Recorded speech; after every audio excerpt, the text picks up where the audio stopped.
ஸ்ரீவில்லிபுத்தூரில் இருக்கோம். திருப்பூர் நந்தவனத்தில் சுவாமி ராமானுஜர் உடையவர் திருநட்சத்திரத்தை முன்னிட்டு அலங்கார் ராஜகோபால் பட்ரு சுவாமியோட உபன்யாசம் கொடுத்து வச்சுருக்கணும். அனுபவிப்போம்.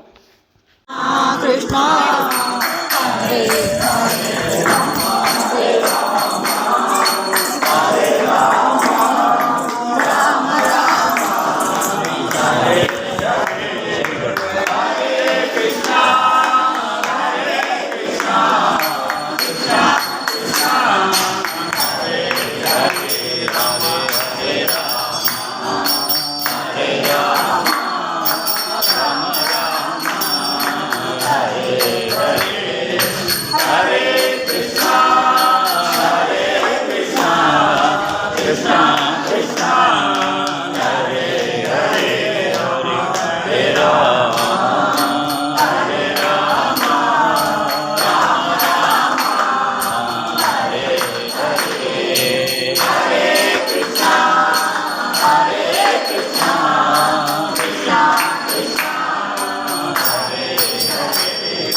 सर्वत्र गोविंदनाम संकीर्तनं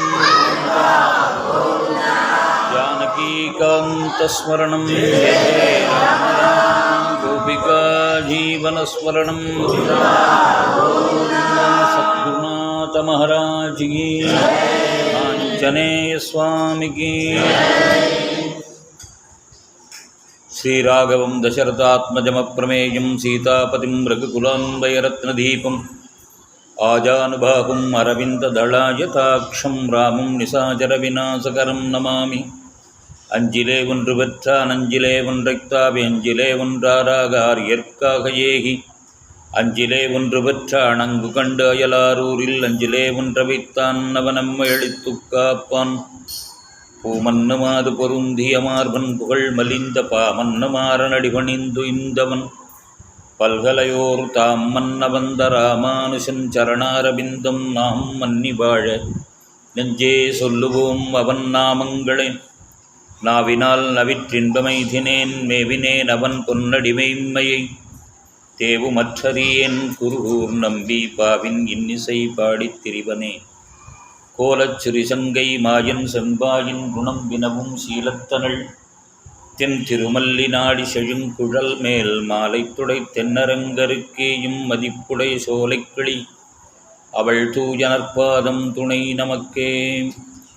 எல்லாம் வல்ல இறைவனும் ஸ்ரீ பூமிநீளா ஜாம்போதே அருணகமல மகாலட்சுமி சமேதனுமாகிய தெய்வீக வாசுதேவ சுவாமி திவ்ய சரணாரவிந்தத்தை பணிந்து துவங்குகின்றோம். ஸ்ரீசைலேச தயாபாத்திரம் தீபக்தியாதிகுணர்ணவம் யதீந்திர பிரபணம் வந்தே ரம்யஜா மாதரம் முனிம் லக்ஷ்மீநாதசமாரம்பாம் நாதயாமுனமத்தியமாம் ஆஸ்மதாச்சார்ய பர்யந்தாம் வந்தே குருபரம்பராம். யோ நித்யமச்சுதபதாம் புஜயுக்மருக்மம் व्यामोहतस्तदिधराणि धृणाय मेने अस्मद्गुरोर्भगवतोऽस्य दयैकसिन्धोः रामानुजस्य चरणौ शरणं प्रपद्ये. माता पिता युवतयस्तनया विभूतिः सर्वं यदेव नियमेन तन्मयानाम् आत्यस्य नः कुलपतेर्वकुलाभिरामं श्रीमत्ततङ्घ्रीघलं प्रणमामि मूर्ध्ना. भूतं सरश्च महताह्वयभट्टनाथ श्रीभक्तिसार कुलशेखर योगिभागान् भक्ताङ्घ्रिरेणुपरकालयतीन्द्रमिश्रान् श्रीमत्परङ्कुशमुनिं प्रणतोऽस्मीत्यम्. ஆழ்வார் திருவடிகளே சரணம், எம்பெருமானார் திருவடிகளே சரணம், ஸ்ரீயர் திருவடிகளே சரணம். ஸ்ரீபதியான எம்பெருமானுடைய கிருபா கடாட்சத்தினால லோகங்களெல்லாம் ரட்சிக்கணுங்கிறதுக்காக பகவான் அர்ச்சாவதார மூர்த்தியாக திருக்கோவில்களில் எழுந்தருளினார். திருக்கோவில்களில் எழுந்தருளி இருக்கக்கூடிய எம்பெருமானே எல்லாரும் அனுபவிக்கும்படியாக ஆழ்வார்கள் நமக்கு காட்டி கொடுத்தார். திருக்கோவில்கள் ஆயிரக்கணக்கில் இருக்குது. பாரத தேசம் முழுக்க ஆசேது ஹிமாச்சலம் பர்யந்தம் அர்ச்சாவதார மூர்த்தியான பகவானுடைய திருக்கோவில்கள் ஆயிரக்கணக்கில் இருக்கு. ஆனாலும் கூட அதை எப்படி சேவிக்கிறது, எப்படி அதில் பக்தி பண்ணுறது அப்படிங்கிறதே கலிகால உச்சிதமாகத்தானே எல்லாருக்கும் சொல்லி கொடு. கலிகாலத்தில் செய்கிறது எப்படி அப்படிங்கிறத சொல்லி கொடுக்கறதுக்கு ஆழ்வார்கள் நமக்கு வழிகாட்டி. பரத்தில் இருக்கும்படியான பகவானை எப்படி அனுபவிக்கிறது, அந்த பரத்தில் இருக்கிற பகவானை எப்படி அர்ச்சாவதாரத்தில் அனுபவிக்கிறது. திருக்கோவில்களில் இருக்கும்படியான விக்கிரகமூர்த்தியான பெருமாளிடத்தில் எப்படி பரவாசுதேவனான எம்பெருமான் வைகுண்ட பெருவீட்டில் இருக்கும்படியான எம்பெருமான் அனுபவிக்கிறது. திருக்கோவில்களில் இருக்கும்படியான அர்ச்சாவதார மூர்த்தியான சிலாரூபம் கொண்டிருக்கிற பெருமாளிடத்தில் எப்படி வியூக மூர்த்தியான அந்த திருப்பார்கடல் எம்பெருமான அனுபவிக்கிறது.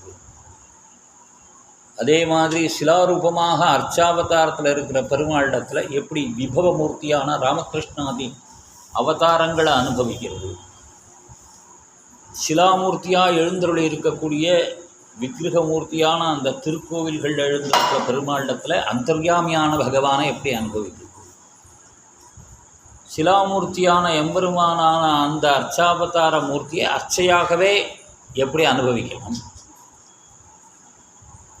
அதுக்கு மேலே ஒரு படி போய் இந்த 5 நிலையில் இருக்கும்படியான எம்பெருமானை காட்டி கொடுத்ததான அந்த எம்பெருமானாகிய அர்ச்சாவதார மூர்த்தியை ஆச்சாரிய முகமாக எப்படி அனுபவிக்கணும்? இந்த 6 நிலைகளை எடுத்து காட்டுறதுக்கு தான் ஆழ்வார்களுடைய அவதாரங்கள். இதை ஆழ்வார்கள் சொல்லிட்டு போயிட்டார்கள். அதை ஆவணப்படுத்தினார்கள் பின்னால் வரக்கூடிய ஆச்சாரியர்கள். அதை எடுத்து சொல்லணும் இல்லையா? ஆழ்வார் சொன்னது நமக்கு தெரியாதே, அதை எடுத்து காட்டுறதுக்கு பின்னால் ஆச்சாரியர்கள். இந்த ஆச்சாரியர்கள்லாம் அதை எடுத்து காட்டணும் அப்படின்னு ஒவ்வொரு ஆச்சாரியர்களும். அதே மாதிரி மார்க்கங்கள் ஆச்சாரியர்கள் அர்ச்சாவதாரத்தை காட்டின அந்த ஆழ்வார்கள் எப்படி அந்த 5 நிலையும் 6 நிலையும் காட்டினார்களோ, அந்த 6 நிலையில் யோகம் முதலான கர்மயோகம், ஞான யோகம், பக்தி யோகம், இப்படி யோக மார்க்கங்களால் அவரவர்கள் அனுபவித்ததை அந்த யோக மார்க்கங்களோடு சேர்த்து ஆழ்வார்கள் எப்படி சொன்னார்கள் அப்படின்னு அனுபவித்து அதை மக்கள் எடுத்துக்கொள்ளும்படியா எந்த விஷயம் எடுத்திருந்தாலும் அதில் ரொம்ப உயர்ந்த விஷயம்னு சொல்லுவோம். சாரம் அப்படின்னு சொல்லுவோம். அசாரம்னா சாரம் இல்லாதது இல்லையா? ஒரு கரும்பு எடுத்து புழிஞ்சால் அதிலிருந்து வரக்கூடிய அந்த ரசத்துக்கு பேர் சாரம், சக்கைக்கு பேர் அசாரம்.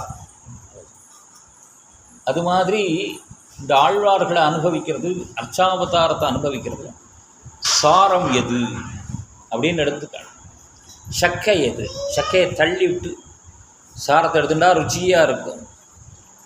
சக்கையை சாப்பிட்டதுனால பிரயோஜனம் இல்லையா? அதனால் சாரம் எது அப்படின்னு காட்டினாங்க. அப்போ சாரா அசார விவேகம் அப்படின்னு கொடுத்தோம். ரெண்டில் தெரிஞ்சுக்க வேண்டிய விஷயம். அப்போ சாரமான விஷயத்துலையும் இது ருசியானது அப்படின்னு எடுத்துட்டோம்னா, அந்த ருசியானத்திலேயே இன்னும் ருசியானது, அந்த ருசியானத்திலேயே இன்னும் ருசியானது அப்படின்னு எடுத்துகிட்டு போனால் அதை எப்படி எடுத்துக்கிறார் அப்படின்னு சாரம், சாரத்தரம், சாரத்தமம் இல்லையா அப்படின்னு கொண்டு போகிறார். சாரம், சாரத்தரம், சாரத்தமம் அப்படின்னு அதை காட்டின ருசி, அதை காட்டின ருசி அப்படின்னு. சர்க்கரையை சாப்பிட்டா ருசி தான், நல்லா இருக்குது. வெறும் சர்க்கரையாக சாப்பிட்டா திகட்டி விடுறது. அதை அப்புறம் பாலில் சேர்க்குறோம். பாலில் சேர்த்தா அது இன்னும் கொஞ்சம் ருச்சியாக இருக்குது. அப்புறம் பாலில் மட்டும் சேர்க்கலை, அதில் இவ்வளவு என்னத்தையாவது போட்டு அப்புறம் அது பாயசமாக பண்ணால் இன்னும் ருச்சியாக இருக்குது அப்படின்னு சொல்கிறாள் இல்லையா? அப்போ சாரம், சாரத்தரம், சாரத்தம், ருசிக்கு மேலே ருசி, ருசிக்கு மேலே ருசி. அதை எடுத்து காட்டுறார்கள் ஆச்சாரியர்கள். ஆழ்வார்கள் எப்படி அனுபவித்தார்கள், அந்த ஆச்சாரியர்கள் எதனோடு சேர்த்து அனுபவித்தார்கள், அந்த ஆச்சாரியர்கள் எப்படி ஆச்சாரிய முகமாக அனுபவிக்கிறதுன்னு சொல்லி கொடுத்தார்கள். அந்த ஆச்சாரிய முகமாக அனுபவிக்கிறதுலையே கர்மயோகம், ஞான யோகம், பக்தி யோகம் முதலான சார விஷயங்களை எப்படி அனுபவித்தார்கள். இதெல்லாம் வேதாந்தமான விஷயங்கள். இதை ரொம்ப சுலபமாக நம்முடைய ஆச்சாரியர்கள் நிறைய அள்ளி காட்டினார். அதுக்கெல்லாம் காரணம் என்ன அப்படின்னு, இது எல்லாமே பகவானோட சங்கல்பத்தினால் வந்தவர்கள் தான். பகவான் இந்த காலத்தில் இவர்கள் வந்து இப்படி செய்யணும் அப்படின்னு நியமித்து பகவானே கூட ஆழ்வார்களாக அவதாரம் பண்ணார், ஆச்சாரியர்களாக அவதாரம் பண்ணினார்னு சொல்லணும். ஏன்னா ஆச்சாரியர்களே ரொம்ப பேர் கிருஷ்ணஸ்வரூபம். ஆழ்வார்களில் கிருஷ்ண திருஷ்ணேதி தத்துவம் நம்ம ஆழ்வார சொல்லு. அதே மாதிரி ஆச்சாரியர்களில் வரும்போது கிருஷ்ணனே தான் வந்தார், இதோட காலக்ஷேபம் கேட்கறதுக்காக கிருஷ்ணனே தான் வந்தார் அப்படின்னு சொல்கிறோம். கூரத்தாழ்வானா வந்தது எம்பெருமான் தான் அப்படின்னு சொல்கிறோம். எம்பெருமானாராக வந்தது எம்பெருமான் தான் அப்படின்னு சொல்கிறோம். அதுக்கு பின்னால் பிரிவாச்சான் பிள்ளையா கிருஷ்ணனே தான் வந்தார் அப்படின்னு சொல்கிறோம். அப்போ பகவானே ஆச்சாரிய ஸ்வரூபத்தில் வந்து தான் அதை நடத்தி காட்டுறது. அதனால் ஆச்சாரியர்கள் பகவானிடத்திலிருந்து வேறுபட்டவர்கள் இல்லை, நடத்தி காட்டுறதுக்காக பகவானே லீலாரூபமாக வந்தவர்கள் அப்படின்னு எடுத்துக்கணும். அவதார புருஷர்கள் அப்படின்னு பொதுவாக சொல்லுவோம். பகவானுடைய ஒரு அம்சத்தினாலேயோ, 2 அம்சத்தினாலேயோ, 5 அம்சத்தினாலேயோ, கலாம்சத்தினாலேயோ வந்து பிறக்கக்கூடியவர்கள் அவதார புருஷர்கள். அவதார புருஷர்கள் அவள் எதுக்காக அவதாரம் பண்ணாலோ அதை மட்டும் சாதிச்சுட்டுகள். அப்போது சுலபமான மார்க்கத்தை காட்டணும் அப்படிங்கிறது இவாளுடைய லட்சியமாக இருந்ததுனால எல்லாத்துலேருந்தும் சரணாகதி அப்படின்னு ஒன்றை பொறுக்கிறாங்க. சரணாகத்தின்னு ஒன்றை அப்படின்னா அது ரொம்ப சுலபம் இல்லையா? கஷ்டமான ஒரு மார்க்கத்தை பிடிச்சிட்டு ரொம்ப பிரயத்தனப்பட்டு போகிறத காட்டிலும் சரணாகத்தின்னு ஒன்றை பிடிச்சிட்டா ஈஸியாக திருவடியை பிடிச்சுட்டுட்டா அப்புறம் காப்பாற்றியே ஆகணும். பகவான் அதுக்கு வாக்கு கொடுத்துருக்கார். அகம் ஸ்மராமி மத்பக்தம் நயாதி பரமங்கதி. நான் பகவான் சரணமடைஞ்ச பக்தனை கைவிட மாட்டேன் இல்லையா? யார் என் பக்தன் சரணமடைஞ்சிட்டானோ அவனை ஒரு காலும் கைவிட மாட்டேன் அப்படின்னெல்லாம் கொடுத்துருக்கார். சரணாகதியில் கூட அது சாரம் அப்படின்னு எடுத்துட்டாலும் இந்த காலம் சாரத்தரம் எடுக்கிறார். என்ன சாரத்தரம் எடுத்துட்டார்னா சரணாகதி அவனுக்கு பண்ண தெரியாது இல்லையா? தெரியாமல் பண்ணால் கூட சரணாகதிக்கு பலன் உண்டு அப்படின்னாலும் அதை காட்டிலும் சுலபமான ஒன்றை காட்டணும். என்னையா கையை எடுத்து சேவி அப்படின்னா கூட அப்புறம் எல்லாத்தையும் சேவிப்போம் இல்லையா? தெரியணுமாண்ணா. அப்போது அஞ்சலி போகிறோம் பகவானுக்கு தான் வணக்கம் அப்படின்னு அதை மார்க்கம் சொல்லி கொடுக்குறார். எப்படி சொல்லி கொடுக்குறாருன்னா, நீ சரணாகதி பண்ணின ஒருத்தனை ஆசிரிச்சுடு உனக்கு சரணாகதி கிடைக்கும் இல்லையா? சரணாகதி நீ பண்ணணும்னு அவசியம் இல்லை. சரணாகதி பண்ண ஒருத்தனை ஆசிரிச்சுடு பகவத ஆஸ்ருதம் அப்படின்னு சொல்கிறார். ஆசிரிச்சா உனக்கு சரணாகதி கிடைச்சிடும் அப்படின்னா அதுலேயும் சந்தேகம் வாழுது இல்லையா? ஏன்னா நமக்கு ஆராய்ச்சி பண்ணுவோம் இல்லையா? யாராவது ஒருத்தர் வந்துட்டா இவா எப்படி இருக்கா, முன்னால் எப்படி இருந்தா, பின்னால் எப்படி இருந்தா, இவா என்ன சாப்பிட்றா, என்ன தூங்குறா, நம்மளை மாதிரி தானே இருக்கா இல்லையா? நம்மளை மாதிரி தான் சாப்பிட்றா, நம்மளை மாதிரி தான் தூங்குறா, நம்மளை மாதிரி தான் வம்பு பேசுகிறா. நம்மளை காலம் கூட அதிகமாக வம்பு பேசுவா வாழ். அவதார புருஷாள் கதையிலலாம் பார்த்தேன்னா நம்மளை காலம் ஜாஸ்தி வம்பு பேசுவோம். அப்போ நம்ம நினைப்போம் என்ன நினைப்போம், நம்மளை காலம் அதிகமாக வம்பு பேசுகிறா, அவளை அண்டினதுனால நமக்கு என்ன பலன் வந்துவிட போகிறது. நம்ம எப்போவுமே நேர்மறையாக நம்ம நினைக்கிறதுகளை காட்டிலும் எதிர்மறையாக நினைக்கிறது தான் நமக்கு அதிகம் இல்லையா? அடிக்கடி அடியேன் ஒரு கதை எங்கள் குருநாத்தாள் சொன்ன கதை சொல்லுவேன். நமக்கு பெருமாளையும் தெரியாது, பேயையும் தெரியாது. ஆனால் பெருமாள் வரார் அப்படின்னா நமக்குள்ளே ஒரு பெரிய உற்சாகம் வந்துருக்கிறது இல்லை. ஆனால் பேய் வருதுன்னா பயப்படுறோம். ஏன்னா நம்ம பேய் பார்த்ததில்லை, பேயும் பார்த்ததில்லை, பெருமாளையும் பார்த்ததில்லை. ஆனால் பெருமாள்னா மரியாதை வருதில்லை, பேயின்னா பயம் வருதா இல்லையா? அப்போ நம்மள்ட்ட பெருமாள்கிட்ட இருக்கிற நம்பிக்கையை காரணம் பேயின் இடத்துல நம்பிக்கை அதிகம் இல்லையா? இப்படிதானே சொல்லணும். பேயை நம்ம பார்த்ததில்லை, பேய் பார்த்தா தானே நம்பணும். பார்க்கல, ஆனால் இருக்குமோன்னு ஒரு தோற்றம். அங்கே இருக்குமோ, இருட்டாக இருக்கு, இங்கே என்னமோ சத்தம் கேட்கணும், அங்கே இருக்குது. நம்ம வீட்டுக்குள்ளேயே நம்ம பார்த்த இடம்தான், நம்ம தன்னா பழகின இடம்தான். 2 நாள் யாராவது ஊருக்கு போயிட்டாங்கன்னா இந்தண்ட திரும்பி பார்ப்பா, அந்தண்ட திரும்பி பார்ப்போம், ஏதோ வர மாதிரி தோணும் மனசு. அதனால் நம்ம நம்பிக்கை எப்போவுமே ப்ளஸில் போகிறதில்ல, மைனஸில் ரொம்ப போகும். மனுஷன் உள்ளம் தான். அப்போ என்னென்ன சந்தேகம், இந்த சரணாகதி மார்க்கத்தில் சந்தேகம் ஏற்படும். இந்த பாகவதனை அண்டினதுனால நமக்கு என்ன பலன் அப்படின்னு தான் தோணுமே தவிர பாகவதால் அடினா பலன் அப்படின்னு நம்ப முடியாது, நம்ப மாட்டான். எத்தனை ஆயிரம் தரம் சொன்னாலும் நம்ப மாட்டான். அது சத்தியம். பாகவதனை அண்டினால் கிடச்சிடுங்கிறது சத்தியம். ஆனால் நம்பிக்கை வராது. இப்போ சொல்கிறார், ஆச்சாரியனை அண்டு.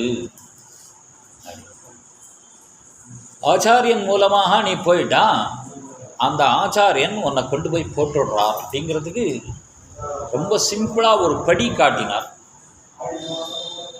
நம்ம எம்பெருமானார் தன்னுடைய சரித்திரத்தில். என்ன ஒரு சிம்பிளாக படி காட்டினார் அப்படின்னா, பிள்ளவழுக்காவள்ளிதாசருடைய சரித்திரத்தை எடுத்து சொல்கிறார். ராமானுஜரை பற்றி நான் அதிகம் சொல்ல வேண்டிய எல்லாருக்குமே இங்கே தெரியும். பெருமானார்கிட்ட ஆஸ்திரேலியா தானே எல்லோரும். அதனால் பிள்ளவரங்காவள்ளிதாசர் கதை. பிள்ளவரங்காவள்ளிதாசர் ஒரு சந்தேகம், அவர் மல்லராக இருந்தவர். பெருசாக கதையை கதை எல்லாருக்கும் தெரியும். மல்லராக இருந்தவர், மல்யுத்தத்தில் மகாங்கடிகாராக இருந்தவர். அதோடு இல்லாமல் குடும்பத்திலையும் வாத்சல்யம் உடையவர். தன்னுடைய மனைவியினுடைய கண் அழகுக்கு ஈடாக அழகு கிடையாதுன்னு நினச்சவர். இதுக்கு கண்ணழகுக்கு ஈடாக நீங்கள் காட்டினீங்களானா கண்ணழகு உடையவனுக்கு அடிமையாகிறத காட்டிலும் கண்ணழகை காட்டினவருக்கு அடிமையாகிறேன்னார். எம்பெருமானார் கொண்டு போய் எம்பெருமானுடைய கண்ணழகை காட்டி விட்டார்.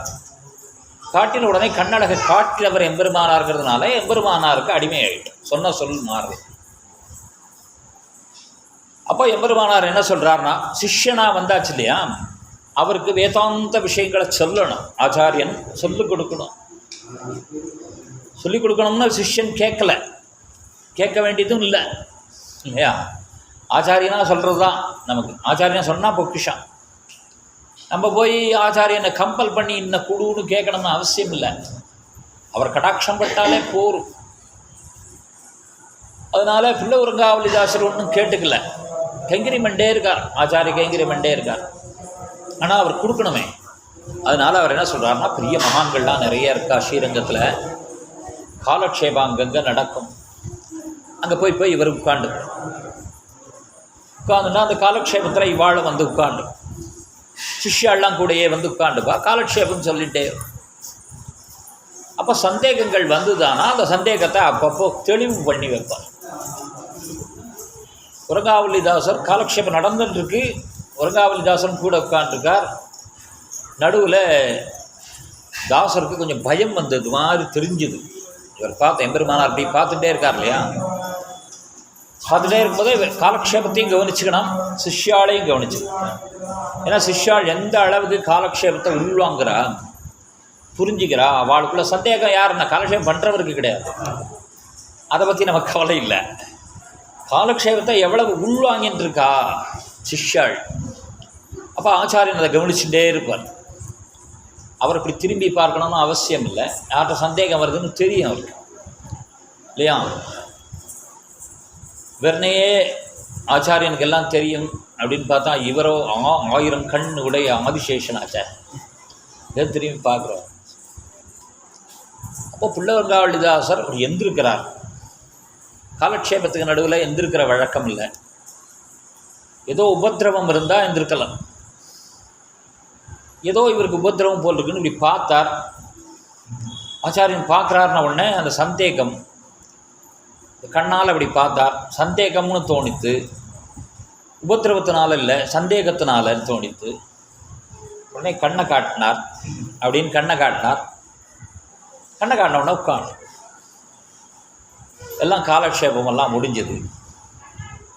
காலக்ஷேபம்லாம் முடிஞ்சிருச்சே. உரங்காவலிதாசரை கூப்பிட்டு, தாசரே, நடுவில் உங்களுக்கு ஏதோ சந்தேகம் ஏற்பட்டு உங்களுக்கு, நீங்கள் இப்படி நடுவில் எந்திருந்தேளே, எந்திருக்கிறது வழக்கம் இல்லையே, நீங்களும் எந்திருக்கிற வழக்கம் உடையவர் இல்லையே, திடீர்னு இப்படி எந்திருந்தேளே அப்படின்னு கேட்குறார். அவர் சொல்கிறார், இல்லை பயம் வந்தது இதனால் எந்திருந்தேன். நீங்கள் இருக்கிறது ஸ்ரீரங்கம். ஸ்ரீரங்கத்தில் நம்பெருமாளுடைய திருமுற்றம். நம்பெருமாளுடைய திருவுற்றத்தில் காலக்ஷேப திருவுலக்கம். அதில் ஆச்சாரியனுக்கு பக்கத்தில் உட்காந்துருக்கு. உங்களுக்கு எதுக்காக பயம் இல்லையா? பயம் வருது இல்லை. ராமாயணம் பற்றி விஷயம் நடந்துட்டுருக்கு. விபீஷணன் வீட்டை விட்டுட்டு, மனைவியை விட்டுட்டு, மக்களை விட்டுட்டு, எல்லாம் விட்டுட்டு ராமனே கதி அப்படின்னு அந்தரிஷ கத ஸ்ரீமான் அப்படின்னு ரிஷியே சொல்லி, அந்தரிஷ கத ஸ்ரீமான் ஆகாசத்தில் போய் எல்லாத்தையும் விட்டுவிட்டு ராமனே கத்தின்னு வந்து அடியார்களை அண்டிட்டு தான் வரணும் அப்படிங்கிற முறையும் தெரிஞ்சுட்டு அடியார்கள் மூலமாக வந்தால் இந்த அடியார்கள்லாம் போய் ராமன்கிட்ட சொல்ல, இப்போ சேர்த்துக்கலாமா இப்போ சேர்த்துக்கப்படாதான்னு விசாரம் பண்ணி கூட்டம் கூட்டி, இவன் வந்திருக்கிற சமயம் சரியில்லை, இவர் யுத்த காலத்தில் புரட்டு வந்துவிட்டான், இவன் வந்திருக்கிற முகமே சரியில்லை, இவன் அண்ணாவை விட்டுட்டு வந்துட்டான் அப்படின்னுலாம் இவன் விசாரம் மாறி மாறி மாறி விசாரம் பண்ணி சேர்த்துக்கலாமா சேர்த்துக்கக்கூடாதான்னு பெரிய கோஷ்டி நடத்தி இத்தனையும் பண்ணி இவ்வளவு கேள்வி அப்போ விபீஷணுக்கே அப்படி ஒன்றும் அப்படின்னா எல்லாத்தையும் விட்டுட்டு சரணாகதி அவன் ராமன்கிட்ட வரணும்னு நினச்சவொன்னே வீட்டில் போய் மனைவிட்ட சொல்லிட்டு வரல, மக்கள்கிட்ட சொல்லிட்டு வரல, செல்வத்தை பார்த்துட்டு வரல, எந்த செல்வத்தை யார்கிட்ட கொடுத்துட்டு வரலான்னு பார்க்கல, அப்படியே எங்கிருந்து கழட்டிக்காண்டு. அப்படி சரணாகதி பண்ணிட்டு வந்த விபீஷணனுக்கு இவ்வளவு கேள்வி இருக்குமானா, அடியே எனக்கு எந்த தகுதியும் இல்லையே, எனக்கு சரணாகதி பலிக்குமான்னு தோணித்து அப்படின்னு கேட்டார். அதுக்கு எம்பெருமானார் ஒரே பதில் தான் சொன்னார், அது ராமகோஷ்டி, இது ராமானுஜ கோஷ்டி. ஒரு பதில் தான். அப்போது அவருக்கு புரிஞ்சிடுச்சு. அவருக்கு புரிஞ்சா அவருக்கே புரியணும் அப்படின்னா அவருக்கு புரிஞ்சுடுத்தோ. அவர் பக்குவமானவர். பக்குவமாகாத அப்பப்போ வந்துருப்பா இல்லையா, சில பார்த்துட்டு யாரையோ பார்த்துட்டு வந்திருப்பா, இங்கே ஒரு கூட்டம் கூடுறதுன்னு வந்திருப்பா, பார்க்கணும்னு வந்திருப்பா, இப்படிலாம் இருக்கு இல்லையா. அவளுக்கு இது புரியணுமே இல்லையா. ராமகோஷ்டினா என்ன, ராமானுஜ கோஷ்டினா என்ன? ராமகோஷ்டின்னு பகவான், சாட்சாத் பகவானோட கோஷ்டி. ராமானுஜ கோஷ்டி ஆச்சாரியனோட கோஷ்டி. இதை விளக்கி சொல்லணும் இல்லையா. அது ராமகோஷ்டி, அவர் பெருமாள். எடுத்தேன் கவுத்தேன் ராஜா, எடுத்தேன் கவுத்தேன்னு செய்ய முடியாது, விசாரணை பண்ணி தான் ஒரு காரியத்தை பண்ணணும். ஜட்ஜாக இருக்கிறவன் வந்து முன்னால் நின்னவொன்னா தீர்ப்பு சொல்லிட முடியுமா? வா என்ன பேசுகிறா, இவா என்ன பேசுகிறா, வா என்ன பேசுகிறா, இதுக்கு எவிடன்ஸ் இருக்கா, நடந்திருக்கா நடக்கலையா அப்படின்னு விசாரணைகள்லாம் பிடிச்சி, சாட்சிகள்லாம் பிடிச்சி, இருக்கிற சாட்சி இல்லாத சாட்சியெல்லாம் காட்டி, சாட்சி பொய்யா நெசமானு தெரிஞ்சுட்டு இல்லையா, இப்படியெல்லாம் பண்ணித்தான் தீர்ப்பு வழங்கணும். அது பெருமாள் கட்டாயம். அதனால் அது நடந்தது. ஆச்சாரியனுக்கு அந்த கட்டாயமே இல்லை இல்லையா, விசாரிக்கணுமே இல்லை. சரணம்னு வந்துட்டான், ஒரு சப்தம் வரும். சரணம் சரணோ சரணம் பிரபத்தி, ராமானுஜஸ்ய சரணோ சரணம் பிரபத்தி, ஸ்ரீமதே ராமானுஜாயனம். துவயம் எப்படி பெருமாளுக்கு துவயம் சொல்கிறாரோ இது மாதிரி ஆச்சாரிய துவயம். ராமானுஜஸ்ய சரணோ சரணம் பிரபத்தி, ஸ்ரீமதே ராமானுஜாயனம். போடுங்க, எல்லாத்துக்கும் போகிறோம் இல்லையா. அப்போ இந்த துவயம், இந்த சரணங்கிற ஒரு சப்தம் போரும், வேறு கேள்வி இல்லை. ஏன் கேள்வி இல்லைன்னு வரும் இல்லையா. பெருமாளால் செய்ய முடியாததை ஆச்சாரியன் எப்படி செஞ்சிருவார்னு கேள்வி வரும் இல்லையா.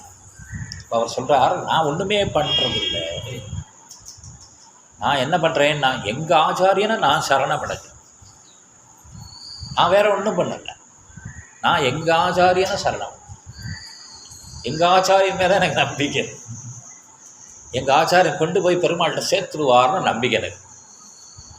அப்போது உய்ய ஒரே வழி உடையவர் திருவடின்னு சொல்கிறோம். அப்போ உடையவர்கிட்ட சரணாகதி பண்ணிவிட்டா என்ன ஆறுதுன்னா, அது ஆட்டோமேட்டிக்காக உடையவர் இல்லையா, உடையவரோட ஆச்சாரியனான பெரிய நம்பிகள் அவர் திருவடியில் கொண்டு போய் போட்டு விடுறார். அங்கேருந்து ஆழவந்தார் திருவடியில் கொண்டு, ஆழவந்தார் இல்லையா மணக்கால் நம்பிகள் திருவடியில் போட்டு விடுறார். மணக்கால் நம்பிகள் உய்யக்கொண்டார் திருவடியில் போட்டு விடுறார். உய்யக்கொண்டார் இல்லையா நாதமுனிகளுடைய திருவடியில் போட்டு விடுறார். நாதமுனிகள் நம்மாழ்வார் திருவடியில் சமர்ப்பிச்சார். நம்மாழ்வார் திருவடியிலேருந்து பத்திரமாக சேனைநாதன் திருவடியில் சேனைநாதன் பிராட்டியோட திருவடியில் சமர்ப்பிச்சு, பெரிய பிராட்டியார் பெருமாள்கிட்ட போய் இந்த லிங்க் இருக்கு. வேற ஒன்றும் பண்ணான்டான், அது நேரம் அப்படி ஒரு செயின் மாதிரி ஒரு லிங்க். அதனால் இதில் சந்தேகமே இல்லை. ராமகோஷ்டியில் சந்தேகம் வரும், ஆனால் ராமானுஜ கோஷ்டியில் சந்தேகம் இல்லை. ஏன்னா அவாவா ஆச்சாரியன் இடத்துல அவாவா சேர்த்துடுறான். அவாவா ஆச்சாரியனுக்கு அப்படி ஒரு லட்சணம் இருக்கு, அந்த உறுதி இருக்கு இல்லையா. அதனால் இது ஆச்சாரிய கோஷ்டி. இப்போ ஆச்சாரிய சம்பத்துன்னு பேர். ஆச்சாரியனுடைய கடாட்சம் பட்டுட்டா, ஆச்சாரியனுடைய கைங்கரியம் கிடச்சுட்டா, ஆச்சாரியன் நியமிக்கிற கைங்கரியம் கிடச்சுட்டா, அது நம்மளை தானே கொண்டு போய் பகவானிடத்தில் சேர்த்துடும். எல்லா பலன்களையும் கொடுத்து, அமுஷ்ய பலன்கள். மோட்சங்கிறது இல்லையா? எல்லாம் இப்போ இறந்து போன அப்புறம் தான் மோட்சம்னு ஒன்று உண்டு அப்படின்னு நினைக்கக்கூடாது. லௌகீகத்திலேருந்து நம்ம வீட்டு காரியத்தில் ஆரம்பித்து எல்லாத்துலேயும் சரியாக நடக்கும்படியாக பண்ணிவிடுவார் ஆச்சாரியன். ஆச்சாரியன் நினச்சிட்டே ஆச்சாரியனிடத்தில் பிரதிபக்தியோடு பண்ணும்போது நம்மள அறியாமலே நமக்கு ஏதாவது உதவி கிடைக்கும், ஒத்தாசை கிடைக்கும், நம்ம வீட்டில் ஒவ்வொரு காரியமும் நல்லா நடக்கும். அது நம்ம ரொம்ப பேர் பார்த்துருக்கலாம். ஆச்சாரிய விஸ்வாசம் உடையவா ரொம்ப பேருக்கு அது அனுபவத்தில் பாரு தானே நடக்கும்.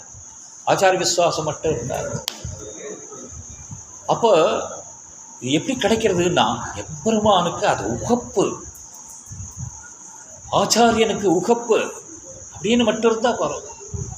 எம்பெருமானை ஏன் சொல்கிறேன்னா ஆச்சாரியன் உகக்கிறார்னு எம்பெருமானை சொல்கிறேன். ஆச்சாரியனுக்கு என்ன உகப்புன்னா அவர் எம்பெருமானை சொல்லுண்டார் சொல்லிட்டு எம்பெருமான் கைங்கறி இந்த கோயிலில் போய் இந்த கைங்கரியம் பண்ணுடா அப்படின்னு விட்டார்னா பண்ணிட்டு இருக்கு. எங்கள் ஆச்சாரியனுக்கு உகப்பு, ஆச்சாரியன் சந்தோஷப்படுறார். எங்கள் ஆச்சாரியன் சந்தோஷப்பட்டால் அது இல்லையா எம்பெருமானுக்கு சந்தோஷம். அப்போது ஆச்சாரிய சம்பத்தங்கிறது அவ்வளோ உயர்ந்த ஒரு விஷயம் அப்படிங்கிறத உயர்ந்த விஷயங்கிறத பல விஷயங்களால் காட்டினார். வேதாந்தத்தினாலையும் காட்டணும் அப்படின்ட்டு இருக்கு இல்லையா? வெர்ண சொன்னார் சொல்லிட்டு போனதோடு இல்லாமல் வேதம் சாஸ்திரம் எல்லா வியாக்கியானங்களும் அப்படி தான் இருக்கும்.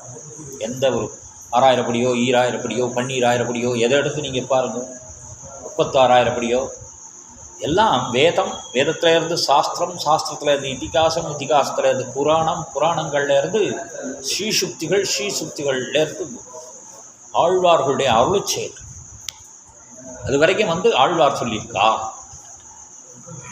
அவ்வளவு பிரமாணம் கூட வருது. ஒரு வாக்கியம் சொன்னால் அதுக்கு அவ்வளவு பிரமாணம் கொடுக்கணும், இதிலேருந்து இருக்கணும். அதையும் பண்ணுறார் பெருமானார். ஸ்ரீபாஷ்யத்தை எடுத்து பாஷ்யக்காரர் அப்படின்னு திருநாள் ஸ்ரீபாஷ்யத்தை எடுத்து ஸ்ரீபாஷ்யத்திலேருந்து வியாக்கியானம் கொடுத்து இந்த சரணாகதி சொல்கிறோம். அது வேதாந்த விஷயம். அதில் கர்மயோகம், ஞான யோகம், பக்தி யோகம் எல்லாம் இருக்கு. அது எல்லாத்துலேருந்து எடுத்து சாரம், சாரத்தரம், சாரத்தம் எடுத்து சரணாகதி சொல்கிறோம். அதுக்கு முதல் ஸ்லோகமே அமைகிறது. அகில புவன ஜன்மஸ்தேம பங்காதி நீலே வினத விவித பூதம் விராத ரக்ஷைக தீக்ஷே ஸ்ருதி சிரசி விசிப்தே பிரம்மணி ஸ்ரீனிவாசே மமது பரஸ்மின் க்ஷேமுஷி பக்தி ரூபா. முதல் ஸ்லோகம். முதல் ஸ்லோகத்தில் எல்லாரும் முதல்ல ஆரம்பிக்கும் போது இன்னதான் சொல்ல போகிறேன் அப்படின்னு ஆரம்பிப்பா இல்லையா? ஒரு எது பண்ணாலும் அதனுடைய சுருக்கம் இன்னதான் நான் சொல்ல போகிறேன் அப்படின்னு ஆரம்பிப்பேன். அதை முதல் ஸ்லோகத்திலே சொல்கிறார். அகில புவன ஜன்மஸ்தேம பங்காதி நீலே. இந்த புவனம் இருக்குது, அண்ட சராச்சரங்கள் இருக்குது. இந்த அண்ட சராச்சரத்தையும் பகவான் எப்படி சிருஷ்டிக்கிறான்னு வேதம் சொல்கிறது, பறக்க சொல்கிறது. சஹஸ்ரசீருஷா புருஷான்னு ஆரம்பித்து எப்படி அந்த பகவானிடத்துலேருந்தே எடுத்து ஒன்றொன்னையும் வச்சு ஒன்றொன்றுனாலையும் ஒன்றொன்றை பண்ணி அதனால் கிராமங்களை படைச்சி, அதனால் உபோதங்களை படைச்சி, மலை படைச்சி, கடல் படைச்சி, நதி படைச்சி, தீர்த்தம் படைச்சி, பஞ்சபூதங்கள் படைச்சி, ரிஷிகளை படைச்சி, தேவர்களை படைச்சி, மனுஷாலை படைச்சி, மனுஷாளில் அவரவர்களுக்கு தொழில்கள் படைச்சி, இந்த தொழில்கள் நடக்கும்படியாக பண்ணி அதில் ஓஷதி வனஸ்பதிகள் நடக்கும்படியாக எல்லாம் அவனையே பண்ணி அவனே அவனுக்கு சமர்ப்பிக்கிறதா பண்ணி அவனுக்கு பண்ணுற யஜ்யமாக அந்த கர்மத்தை பண்ணி அந்த யஜ்யத்தையே அவனிடத்துலையே கொண்டு போய் சமர்ப்பிச்சு அவன் நாமத்தினால அவன் செயலாக எல்லாத்தையும் பண்ணுறதுங்கிறது இந்த புருஷ சூக்தத்தினுடைய சாரம். புருஷ சூக்தம் சொல்கிறார் இல்லையா? சகஸ்ரசீருஷா புருஷானாச்சு யஜ்யேன யஜ்யமயஜந்த தேவாः தானி தர்மாணி பிரதமான்யாசன் ஏகநாகம் மகிமானஸ்ய சந்தே எத்திர பூர்வே சாத்தியாः சந்தி தேவாः அப்படின்னு முடிச்சு புருஷ சூக்தம்னு பேர். வேதானாம் பௌருஷம் சூக்தம், வேதத்தினுடைய எல்லா சாரமும் இதுக்குள்ளே இருக்குதுன்னு முடிச்சுட்டோம். அதனால் இதை நம்ம கோவில்களில் இது நிறையா பெரியவா சொல்லிகிட்டே இருக்கிறத பார்க்கலாம். நீங்கள் திருப்பி திருப்பி இதையே ஏன் சொல்கிறான்னு கூட கேட்பா சில பேர் இல்லையா? சாரமாக இருக்கிறதுனால இதை சொல்கிறார். இதை கொண்டு போய் சேர்த்தும். அப்போது இந்த அகில புவனமும் அவனிடத்திலேருந்து எடுத்து, அவனிடத்திலேருந்து சப்த தன்மாத்திரைகளால் எடுத்து, அவனாலேயே உருவ பண்ணி இல்லையா, திருப்பி அவனிடத்திலேயே கொண்டு போய் சேர்த்து, அவனையே பசுவாக வச்சு, அவனையே யாகமாக வச்சு, அவனுக்கே யாக கர்த்தாவாக வச்சு, அகம் கிருத்துகு அகம் யஜ்யம் அப்படின்னு அவனே எல்லாமாக இருந்து அவனுக்குள்ளேயே சேர்த்து அவனிடத்திலேயே சமர்ப்பித்து அவனுடைய அருளால் வாழ்கிறது இல்லையா. இது சொல்ல விடுறது அகில புவன ஜென்மஸ்தேம இதுக்கு பேர் லீலைன்னு பேர். அதனால் என்ன பலன் அப்படிங்கிறது கண்டுபிடிக்க முடியாத ஒன்று. அதனால தான் பகவான் பகத் சப்தம் கண்டுபிடிக்க முடியாத ஒன்று. ஏன் இப்படி பண்ணணும் அப்படின்னு கேட்டேன்னா, இப்படித்தான் அப்படித்தான் பண்ணணும்னு சொல்ல, ஏன் பண்ணலாம் அப்படின்னு யாராலையும் சொல்ல முடியாது. அது விளையாட்டு, அழகிலா விளையாட்டுடையார்னு சொன்னார்.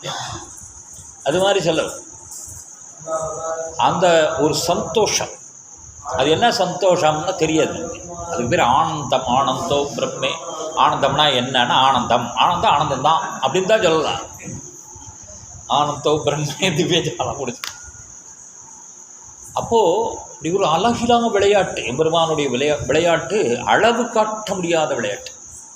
எதுலேருந்து எது வருது, எப்படி வந்தது, எப்படி அப்புறம் அதுலேருந்து வந்ததை பார்த்தா அது பெருசு மாதிரி தோணும், மலையை பார்த்தா மலை பெருசாக தோணும், அப்புறம் கடலை பார்த்தா கடல் பெருசாக தோணும், இதெல்லாம் பார்த்தா காற்று அதெல்லாம் தூக்கி சாப்பிட்றதே அது காற்று பெருசாக தோணும், அக்னி பெருசாக தோணும் இல்லையா. அதது நிலையில் அதது பெருசாக தோணும். அதே மாதிரி தேவர்கள் தோணும். அப்புறம் தேவர்களை ஆட்டி படைக்கிற ரிஷிகளே கூட பெருசாக தோணும். அப்புறம் கொஞ்சம் படிச்சுட்டாலே நம்ம நிறைய தெரிஞ்சுட்டோமோ நமக்கே தோணும் இல்லையா, கொஞ்சம் படிச்சுட்டோம் இல்லையா. அதனால் பெருசு அப்படின்னு பார்த்து பார்த்து அளக்க முடியாதான் அவனை. இந்த இந்த இந்த ஸ்கேல்லாம் அவன் லாயக்கப்படாது பகவான் அளக்கிறது. அப்போ என்னன்னா வினோதம் அவ்வளோதான் தெரியும், விளையாட்டு தான் தெரியும். நீங்கள் எதை எடுத்து பார்த்தாலும் ஒரு மயக்கம் ஏற்படும், ஒரு மாயை ஏற்படும், அதுக்குள்ளேயே சுத்த வச்சிடும். ஒரு காட்டுக்குள்ளே போனால் வெளியில் வர முடியாதுன்னு சொல்கிறா பாருங்க, அது மாதிரி உள்ளே போனால் வெளியில் வர முடியாது. அவனோட லீலையில் விளக்கிடலாம் அப்படின்ட்டு போனால் விளக்க முடியாதுன்னு வேதமே சொல்லும். உள்ளே போய் தேடி தேடி தேடி தேடி தேடி தேடி பார்த்து கடைசியில் என்னால் முடியாது, எது ஞானம்னா என்னால் முடியாதுன்னு தெரிஞ்சுக்கலாம்.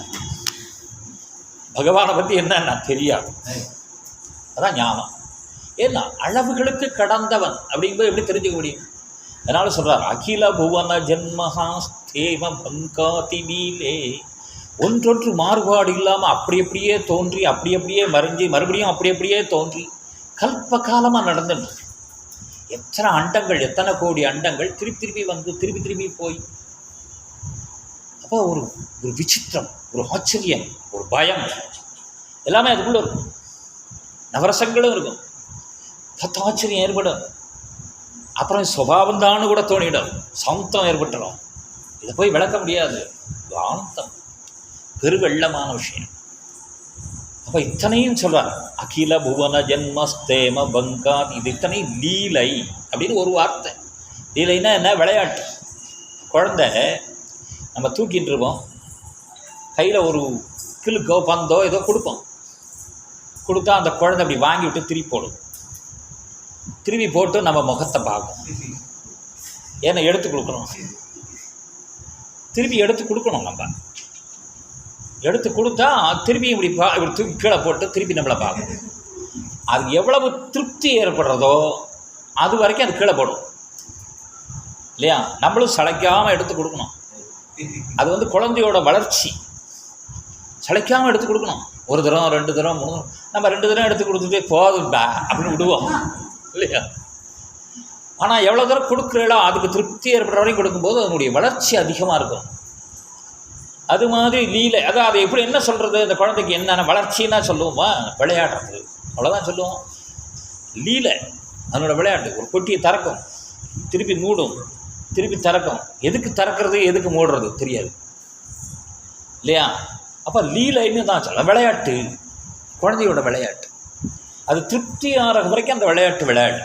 அப்புறம் திருப்தி ஆகிடுச்சுன்னா போட்டுரும். நீங்கள் கூட்டது கொடுத்தாலே வராது இல்லையா. நீங்கள் என்ன தான் விளையாட்டு காட்டுங்க, பசி வர்ற வரைக்கும். பசி வந்துட்டு தான் அம்மா மூஞ்சி தான் பார்க்கும். நீங்கள் என்ன விளையாட்டு காட்டினாலும் நிற்காது இல்லையா. அது மாதிரி பகவானிடத்தான் பார்க்கும் இல்லையா? அது இருக்கிற வரைக்கும் இந்த உலகத்தில் விளையாடிக்கிட்டே இருக்கு இந்த பிள்ளை. அப்புறம் என்னன்னா அந்த அந்த பசி வந்துடுதுன்னா பகவானிடத்துல தான் நோக்கம் தரும், அம்மானிடத்துல தான் நோக்கம் தரும். அது மாதிரி தான் இந்த உலகம். இந்த உலகத்தை புரிஞ்சுக்கணும். லீலை தான் இந்த உலகம், லீலை. அகில புவன ஜென்மம் ஸ்தேம பங்காதி லீலை. ஒரு உயிரை கூட விட மாட்டேன், ஒரு பர்சனை கூட விட மாட்டேன் அப்படின்னு பகவான் நிற்கிறாருன்னு ஆழ்வார் சொல்கிறார் இல்லையா? நிற்க அப்படிங்கிறது வியாக்கியானம் அப்படி தான் எழுதுகிறார். ஆதிப்பிரான் நிற்க மற்றத்தை இவம் நாடுகிறேன்னு எழுதுகிறார். ஆதிப்பிரான் நிற்க அப்படின்னா நிற்க அப்படிங்கிறதுக்கு நிற்க நிற்க நிற்க எக்ஸிட்ரா எழுதுறார் இல்லையா? பாயிண்ட் நம்ம 3 புள்ளி வைப்போம் இல்லையா? அது மாதிரி 3 புள்ளி வச்சுட்டார். நிற்க நிற்க நிற்க 3 புள்ளி வச்சு 3 தூரத்துக்கு மேலே அனுமதி இல்லை, அதுக்காக இலக்கண அனுமதி இல்லை. அதனால் நிற்க நிற்க நிற்க 3 புள்ளி வச்சுட்டார். ஏன்னா நிற்கிறார் நிற்கிறார் நிற்கிறார். கடைசி ஜீவன் தன்னிடத்தில் வந்து சரணாகதி அடைகிற வரைக்கும் திருவடியை காட்டிட்டு நிற்கிறார் ஆதிக்கிறார். அதனால தான் நம்மளோட அங்கே வைப்பாண்ட இல்லையா? நிற்க நிற்க நிற்கன்னு நிற்கிற கடைசி ஜீவன் வர வரைக்கும் நான் விட மாட்டேன். ஓடி பிடிச்சி விளையாட்டு பாருன்னா நான் உன்னை பிடிச்சே தீருவேன்னு பகவான் சொல்கிறார். நான் உங்ககிட்ட பிடிபடவே மாட்டேன் அப்படின்னு உலகத்திலேயே சுற்றிட்டு திரிகிற ஜீவன், இந்த ஜீவனை நான் பிடிச்சே தீரணும்னு பகவான் வந்து நிற்கிறார். நிற்கங்கிறது வியாக்கியானம். அப்போ அப்படி ஒரு திருத்தம் பகவானுக்கும் நமக்கும் உள்ள விளையாட்டு. அதை ஒரு ஜீவன்களோட விளையாடுற விளையாட்டு, குழந்தையோட தாய் விளையாடுற விளையாட்டு, பிதாவோட புத்திரன் விளையாடுற விளையாட்டு, குருவோட சிஷ்யன் விளையாடுற விளையாட்டு, மனைவியோட கணவன் விளையாடுற விளையாட்டு, குழந்தையோட பிரிவா விளையாடுற விளையாட்டு இல்லையா? அது மாதிரி ஒரு விளையாட்டு. இந்த உலகங்கிறது பகவானுக்கும் நமக்கும் உள்ள ஒரு விளையாட்டு ஸ்தானம். அந்த இடத்துல பகவான் மட்டும்னு சொல்லலை. இந்த விளையாட்டு வியாக்கியானம் சொல்கிறச்சே இல்லையா? பிரம்மசூத்திரம் அது இல்லையா? மிகப்பெரிய விஷயம் பிரம்மசூத்திரம். இந்த பிரம்மசூத்திரத்தை சொல்லும்போது பெருமாளை மட்டும் அப்படின்னு சொல்லலை, அத்தனை ஜீவனோடையும் அவன் விளையாடுற விளையாட்டு. எல்லாத்தையும் இணைச்சி இது விளையாட்டு. அகில புவன ஜென்மஸ்தேம பங்காதி லீலே. அவரவர்களுக்கு குறைவுபடாமல் அவரவர்களோடு அவரவர்களாக இருந்து விளையாடுகிற விளையாட்டு இல்லையா? யாரோட எப்படி இருப்பான்? மலையோட மலையாக இருப்பான், கடலோட கடலாக இருப்பான், இருட்டோட இருட்டாக இருப்பான், ஒளியோட ஒளியாக இருப்பான், தாவரத்தோட தாவரமாக இருப்பான், ஜங்கமத்தோட ஜங்கமமாக இருப்பான், சேத்தனத்தோட சேத்தனமாக இருப்பான், அச்சேதனத்தோட அச்சேதனமாக இருப்பான். அது ஒரு விளையாட்டு. இதை பிரகலாதாழ்வான் நிரூபித்து காட்டினான் இல்லையா? இந்த விளையாட்டு அப்படி ஒரு விளையாட்டு, அழகிலா விளையாட்டு. அந்த விளையாட்டை இப்படி பண்ணி பண்ணி பண்ணி பண்ணி பண்ணி அந்த விளையாட்டினாலேயே சந்தோஷப்பட்டு அந்த விளையாட்டினாலேயே ஆனந்தத்தை கொடுக்க முடியும். அகில புவன ஜென்ம ஸ்தேம பங்காதி லீலே. அடுத்த வரைக்கும் வந்துடுறேன் இல்லையா? ஏன்னா போயிட்டே இருக்கும். வினத விவித பூதம் விராத ரக்ஷைக திக்ஷே. விளையாட்டு சரியாக போயிடுச்சானா குழந்தை விட்டுடும்னு சொன்னேளே, விளையாட்டில் திருப்தி ஏற்பட்டுடுத்தானா விட்டுடும்னு சொன்னேளே. அப்போ பகவானுக்கு திருப்தி ஏற்படுத்தானா இதை விட்டுடுவார் இல்லையா? இந்த கொஸ்டின் வருங்கள. அதுக்கு சொல்கிறார் வினத விவித பூதம் விராத ரக்ஷைக தீட்சை. விடுறதே இல்லை. ஏன்னா திருப்தி ஏற்படுறதே இல்லை இல்லையா? ஏன்னா திருப்பி திருப்பி திருப்பி திருப்பி விளையாடினா போரும்னு தோணாத விளையாட்டுன்னா. அதனால இதில் சந்தேகமே வேண்டாம்னா வினத விவித பூத. ஒன்றுக்கும் ஒவ்வொரு வினதானா என்ன விவிதானா என்னன்னு எடுத்துகிட்டே போகலாம். வினத விவித பூத எல்லா பூதங்களோடையும் நான் பூதம்னா ஜீவனை சொல்கிறார்.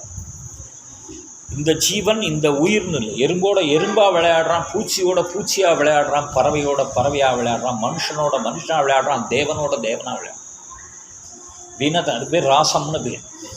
தேவன் ராசம்ங்கிறது சாரம்.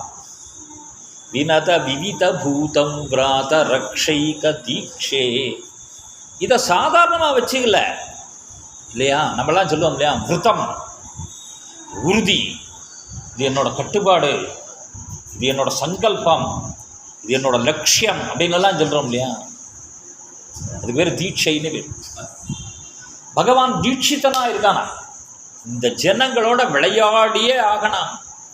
இவாள்லாம் என்னோட வாழ் என்னோட வாழ்ங்கிறத அவள் புரிச்சிட்டு எங்கிட்ட வர வரைக்கும் விடவே மாட்டேன் அப்படின்னு இருக்கிற தீட்ச பகவான்கிட்ட இருக்கான். வினத விவித பூத பிராத ரக்ஷைக, இவளை ரட்சிச்சே ஆகணும். ரட்சக ரட்சக ரட்சக ரட்சித பாவம் அப்படின்னு சொல்லுவாள் இல்லையா? ரட்சக பாவம். ரட்சிக்கிறவன் யாரு, ரட்சிக்கப்படுறவன் யாரு அப்படி பெரிய விஷயம் ஆச்சாரியால் சாதிக்கிறது. அப்போது நான் ரட்சிச்சே தீரணம், சரணாகதி அடைஞ்சவனை ஒரு காலம் கைவிட மாட்டேன் இல்லையா? திரௌபதி மாதா சொல்றாங்க, பிரதிக்யாம் தவ கோவிந்த நமே பக்த பிரணசதி இது சம்ஸ்கிருத்திய பிராணான் சந்தாரயாம் யகம் அப்படின்னு திரௌபதி மாதா சொன்னான் இல்லையா? அப்போது விடுறதில்லை, என் பக்தனை ஒரு காலம் கைவிட மாட்டேன். நமே பக்த பிரணசதி, என் பக்தனை ஒரு காலம் கைவிட மாட்டேன். இது சம்ஸ்கிருத்திய, அந்த வார்த்தையை நினச்சி நான் பிராணனை வச்சுட்டுருக்கேன் இல்லை. இது சம்ஸ்கிருத்திய பிராணான் சந்தாரயாம், தாரகமாக இந்த பிராணனை நான் வச்சுட்டுருக்கிறது காரணம் என்னன்னா, நீ பக்தனை ஒரு காலம் கைவிட மாட்டேன்னு சொன்னேன், அதனால் நான் வச்சுட்டுருக்கேன். அப்போ பகவான் அப்படி ஒரு தீட்சை வச்சுட்டுருக்காராம். பிராத ரட்சைக தீட்சை, ரட்சிச்சே ஆகணும். நம்ம பெருமாள் வடபத்திரசாயியை சொல்லும்போது வடபத்திரசாயி எப்படி இருக்கார் இல்லையா? எப்படி இருக்கார்? சஸ்ரீமான் ஷெப்பதி.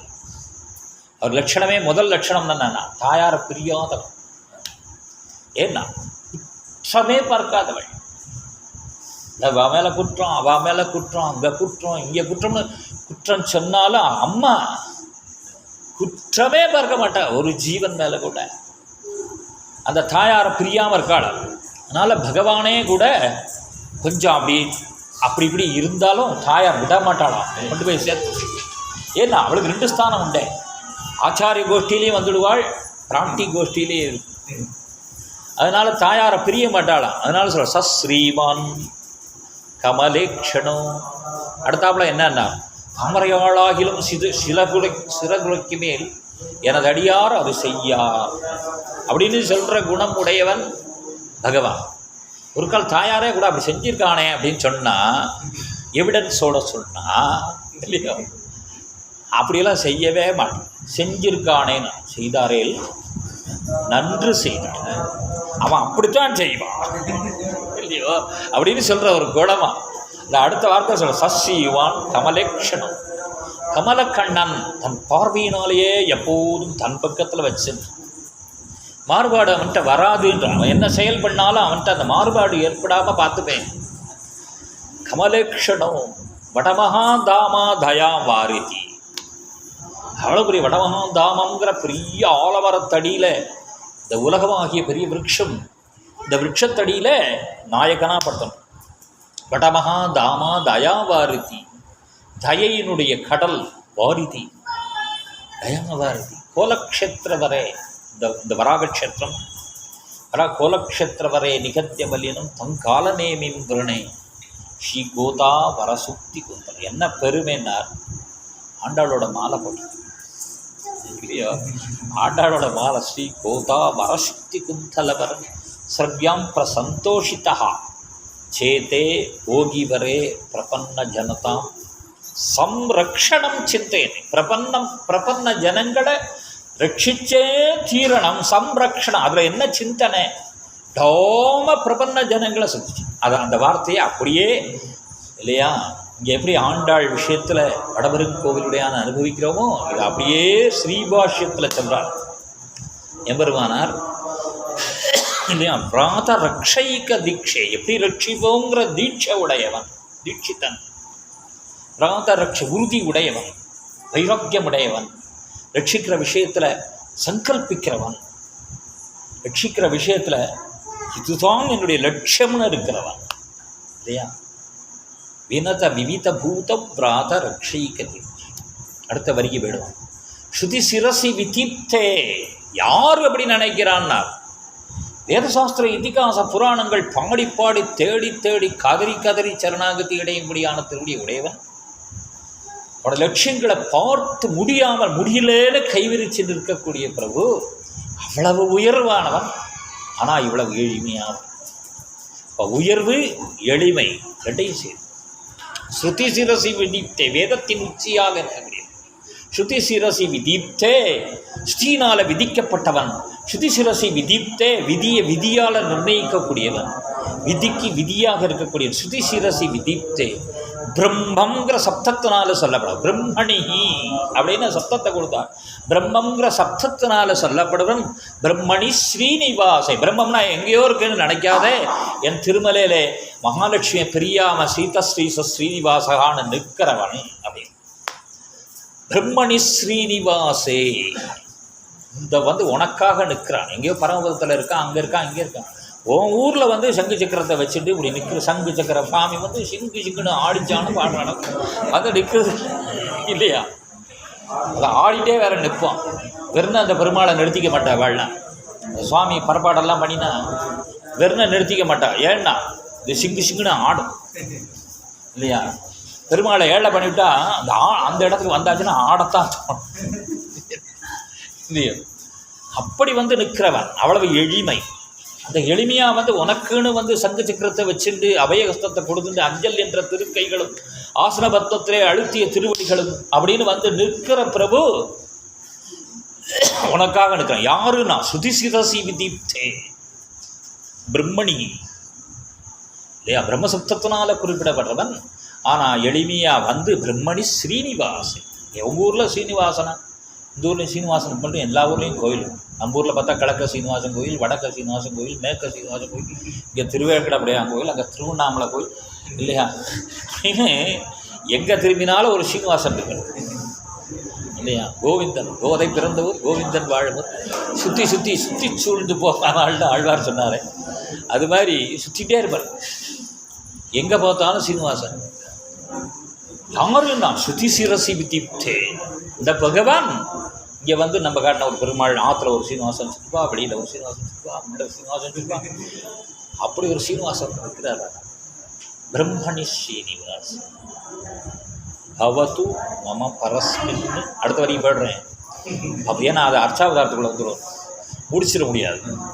பவது மம பரஸ்மின் க்ஷேமஸ்ரீ பக்தி ரூபா பவது மம பரஸ்மின் பெறுகிறார். இந்த பகவானை என்ன சொல்லிட முடியாது. பவது ஏன்னா நீ சொல்லணும்னா ஒன்றா நின்னா சொல்லலாம், ஒன்றா ஒரு ரசம்னா அனுபவிக்கும். இதை காட்டலாம் அது நன்னா இருக்குது, அதை காட்டலாம் அது நன்னா இருக்குது, அதை காட்டலாம் அது நன்னா இருக்குன்னா ரசிச்சுட்டே போகலாமே தவிர சொல்லி மாளாத ஒரு பெருமை இல்லையா? பவத்துங்கிறதுக்கு எவ்வளோ அர்த்தம். அதில் ஒரு அர்த்தம் சொல்கிறார், சொல்லி மாளாது. அதில் மம அப்படின்னார். ஏன் அப்படின்னா மமான்னு சொல்கிறவர் எம்பெருமானார் ஸ்ரீ பாஷ்யாதிகாரி இல்லையா? பாஷ்யக்காரர். மம மமானா என்னன்னா அவருடைய பெருமை என்னன்னார், உன்னான ஆச்சாரியர்கள்லாம் திருமுடி சம்பந்தம் பெற்றிருக்கும்படியான பெருமையுடையவர், பின்னான ஆச்சாரியர்கள்லாம் திருவடி சம்பந்தம் பெற்றிருக்கும்படியான பெருமையுடையவர், நடு நாயக்க மணியார். அத்தனை ஆச்சாரியருடைய சாரபூத்தனார் இருக்கிற எம்பெருமானார். அதனால் எம்பெருமானார்னா என்னன்னா மமன்னு அவர் தான் சொல்லிக்கலாம் இல்லையோ? மம பரஸ்மின்னு எனக்கு பரனாக இருக்கிறார். எனக்கு பரனானா என்னன்னா பரபிரம்மம் அப்படிங்கிறது இல்லை, எனக்கு எல்லாமா இருக்கு, எனக்கு எல்லாமா இருக்கு இல்லையா? எல்லா உலகத்துக்கும் நாயகன், எனக்கும் நாயகன். தாயார் சொல்லும்போது அப்படி சொல்கிறார், அகில ஜெகன் மாதரன் அஸ்மன் மாதரன். ஆச்சரியமான வார்த்தை. எல்லா ஜெகத்துக்கும் அவள் தாய், ஆனால் எனக்கு அம்மா இல்லையா? இரண்டு வித்தியாசம் புரியுதா? எல்லா ஜெகத்துக்கும் தாய்.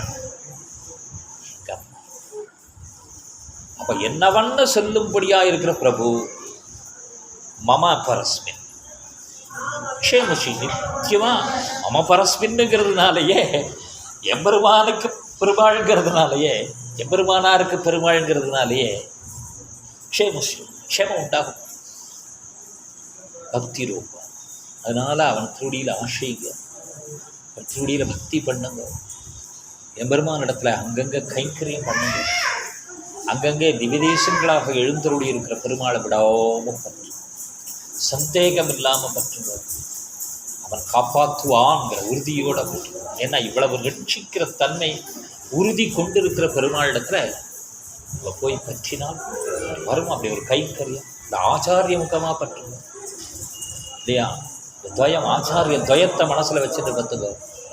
ராமானுஜஸ்ய சரணம் சரணம் பிரபத்தே ஸ்ரீமதே ராமானுஜாய நமஹ என்ன பற்றுங்க அப்படின்னு ஆச்சரியமாக இன்னைக்கு எம்பெருமானாருடைய ஒரு திருநக்ஷத்திர வைபவத்தில் விண்ணப்பிச்சுக்கிற ஒரு பாக்கியத்தை கொடுத்த புரிவாளுக்கெல்லாம் தலையலால் கைமாறிலேன்னு நன்றி தெரிகிறோம்.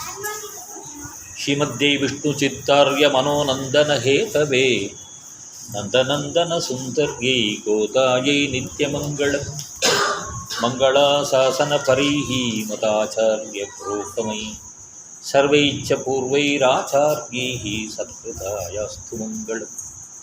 ஸ்ரீமதே ரம்யஜாமாத்ருமுனீந்திராய மகாத்மனே ஸ்ரீரங்கவாசினே பூயாத் நித்யஸ்ரீர்நித்யமங்களம். सर्वत्र गोविन्दनाम संकीर्तनं गोविन्दा जानकीकान्तस्मरणं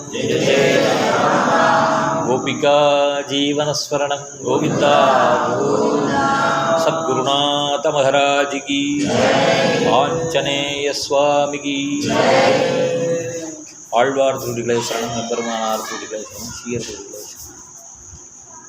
ஹரே ராமா ஹரே ராமா ராம ராமா ஹரே ஹரே ஹரே கிருஷ்ணா ஹரே கிருஷ்ணா கிருஷ்ணா கிருஷ்ணா ஹரே ஹரே ஹரே ராமா ஹரே ராமா ராம ராமா ஹரே ஹரே ஹரே கிருஷ்ணா ஹரே கிருஷ்ணா கிருஷ்ணா கிருஷ்ணா ஹரே ஹரே ஹரே ஹரே ராமா ஹரே ராமா ராம ராமா ஹரே ஹரே ஹரே கிருஷ்ணா